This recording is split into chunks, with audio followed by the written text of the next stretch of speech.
చేసినటువంటి మన అమలాపురం శాసన సభ్యులు ఆనందరావు గారికి, పట్టణ ప్రెసిడెంట్ తిక్కిరెడ్డి నేతాజీ గారికి, మున్సిపల్ చైర్మన్ గారికి, మున్సిపల్ కౌన్సిలర్స్ వేదికగా అలంకరించిన పెద్దలకు, ఇక్కడికి చేసినటువంటి ఆఫీసర్స్కి, ప్రజలందరికీ కూడా నా ధన్యవాదాలు తెలియజేసుకుంటూ, ఈ ప్లాస్టిక్ పర్యావరణ రహిత సమాజంగా తీర్చిదిద్దడానికి గతం నుంచి కూడా మనం ఎన్నో కార్యక్రమాలు, ఎన్నో యజ్ఞాల కింద చేసాం. ఇప్పుడు ఏంటంటే ముఖ్యంగా మొన్న మేము తిరుపతి వెళ్ళాం, అందరూ తిరుపతి వెళ్తున్నాం. అతను గాజు గ్లాస్ తోటి నీళ్ళు ఇస్తున్నాడు, 50 రూపాయలు 70 రూపాయలు కట్టించుకుని. మళ్ళీ ఆ చేసా ఇచ్చేస్తున్నాం. ఎంత బాధ్యతగా చేసా పట్టుకెళ్ళి ఇస్తాడు, 30 రూపాయలు ఎంత ఇస్తున్నాడు. అది మన మనిషిలో ఉంది. అక్కడ ప్లాస్టిక్ బాటిల్ దొరకదు, ఒక సోడా దొరకదు, ఒక డ్రింక్ దొరకదు. ఎందుకంటే అక్కడ మంచి సిస్టమ్ పెట్టారు.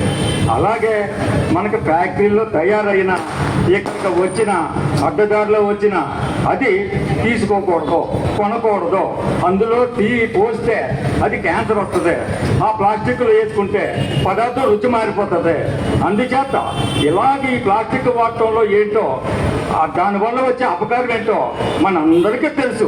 ఇక్కడ ఉన్న మీరు ఎదురు కూర్చున్న వాళ్ళకి తెలుసు, స్టేజీ మీద కూర్చున్న వాళ్ళకి తెలుసు, ప్రజలందరికీ తెలుసు.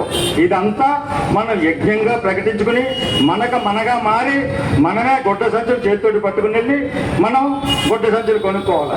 దీనివల్ల వరదలు వచ్చినప్పుడు డ్రైనేజీలో ప్లాస్టిక్ కవర్లు నిండిపోయి ముంపు ప్రాంతాలకు గురవుతున్నాయి. అక్కడ కౌన్సిలర్స్ని, మున్సిపల్ సిబ్బందిని మా డ్రైన్ మూసిపోయిందని ఫోన్ చేస్తుంటే అందులో తీసిన డిస్పోజల్ గ్లాసులు, అందులో తీసిన కవర్లు మీ ఇంట్లోనే ఉంటున్నాయి, మీ వార్డులోనే ఉంటున్నాయి.